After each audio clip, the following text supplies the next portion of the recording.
Today, Shaquille O'Neal is more than a name. He's a living monument to greatness, an icon in sports, an entertainer on global stages, a businessman reshaping industries, and a beloved figure who blends power with humor. He's the giant who conquered basketball courts, but even more impressive, the man who transcended them. But long before the championships, the millions of fans, and the iconic laughter, there was just a tall, shy boy. A boy navigating a world that often felt too small for his size and for his dreams. Shaquille Rashawn O'Neal was born on March 6, 1972, in Newark, New Jersey, a city fighting its own battles with poverty, crime, and fractured families. His life began with absence. His biological father, Joseph Tony, was a talented basketball player, but drug addiction and incarceration kept him away. For little Shaquille, there was no father figure, at least not yet. His mother, Lucille O'Neal, was barely out of her teens herself, juggling jobs just to keep the lights on. But if she lacked money, she had something far more valuable: resilience. She was Shaq's first coach, not in sports but in life. She taught him discipline, respect, and the importance of standing tall, not just in height but in character. Then came Philip Harrison, an Army sergeant who married Lucille and became the father Shaq never had. Harrison was strict but fair. He instilled military discipline into the boy, famously telling him, "If you listen, you'll be a leader. If you don't, you'll follow the dummies." That line stayed with Shaq forever, like a commandment. But discipline wasn't enough to hide the pain. Newark was rough, and Shaq was different. At just 13, he was already towering over 6'6". His size made him a target for ridicule.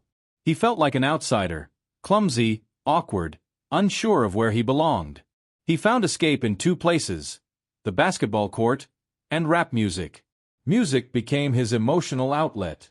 But the court? That became his battlefield. And there was one item that traveled with him: a worn-out basketball his stepfather gave him. Not just a toy, but a promise. A promise that if he worked hard enough, this ball could bounce him out of poverty, out of obscurity, into something greater. But talent alone wouldn't be enough. To transform potential into power, he had to sharpen his mind, his body, and most of all, his spirit. Shaq's teenage years were a patchwork of relocations. Because Philip Harrison was in the military, the family moved frequently, from New Jersey to Germany, then to Texas. Each place was a reset. New faces, new schools, new bullies. But every court, every hoop, every game became his sanctuary. A universal language where size was finally an advantage, and where hard work spoke louder than words. In Germany, under his stepfather's watchful eye, Shaq trained relentlessly. Harrison didn't just see a tall kid, he saw raw potential that needed shaping. Morning drills, discipline, structure. The military ethos wasn't just in the home, it was in every step Shaq took on the court. But it wasn't just about basketball. Harrison was building a man, teaching him about respect, focus, and humility. One of the core lessons: conduct yourself like a professional before you even become one. That mindset, planted early, became a compass for Shaq's life. Then came a pivotal moment, a chance encounter with a basketball legend. While living in Germany, Shaq attended a basketball clinic led by Dale Brown, head coach of LSU. The coach was stunned by the towering teenager.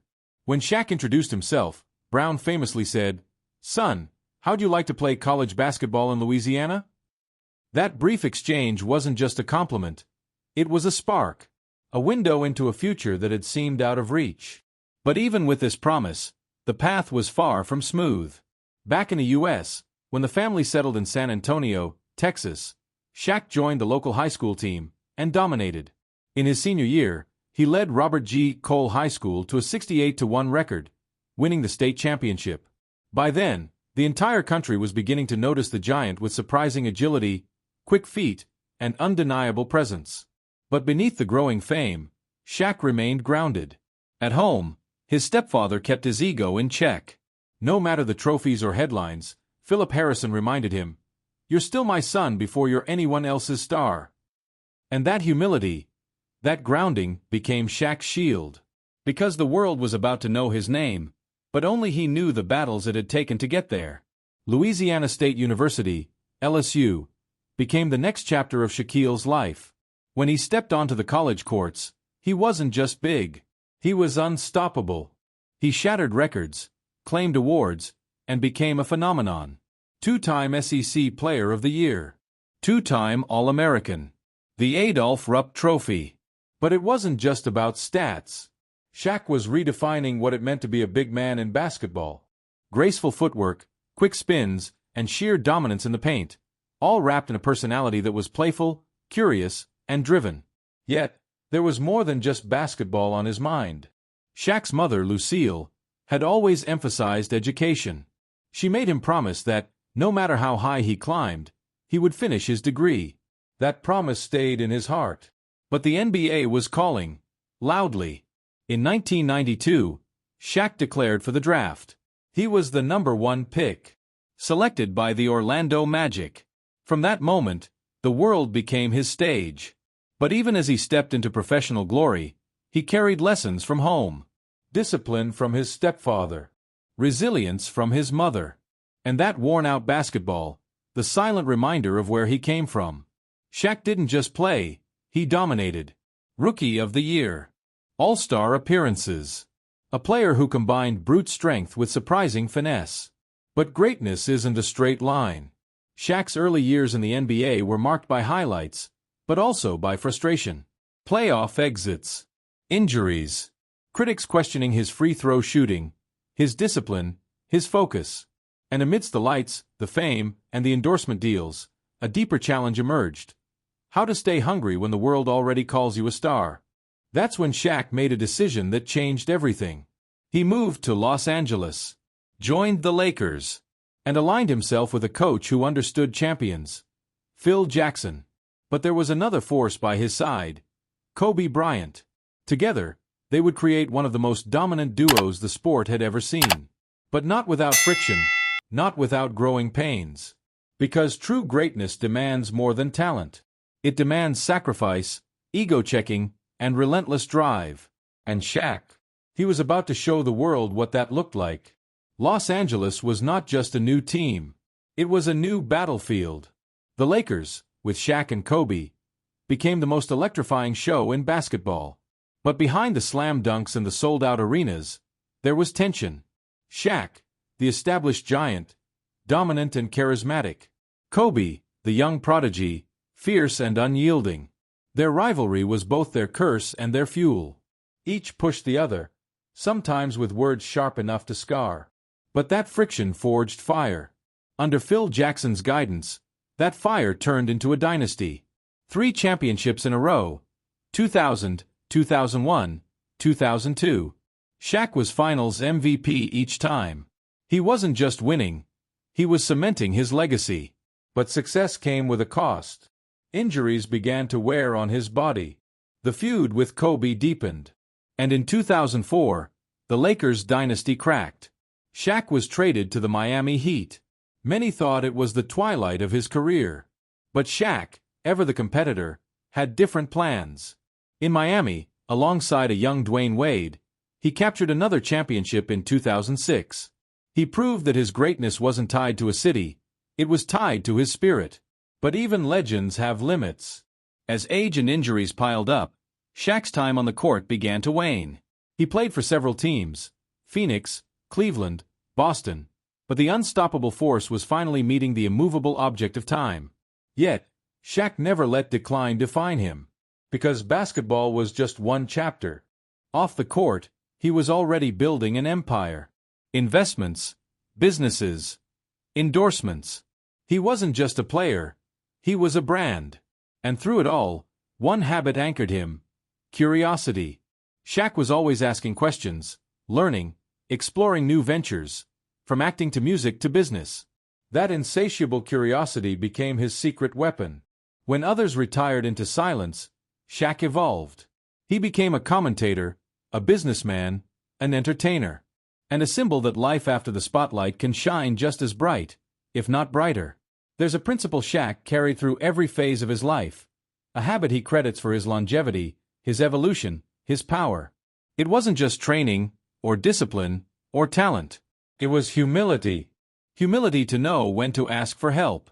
Humility to admit when he didn't know. Humility to stay a student, even when the world called him a master. It started with his stepfather's military rules, continued with his mother's quiet strength, and matured each time Shaq stepped into an unfamiliar arena, whether it was business, education, or entertainment. He didn't just dominate, he learned.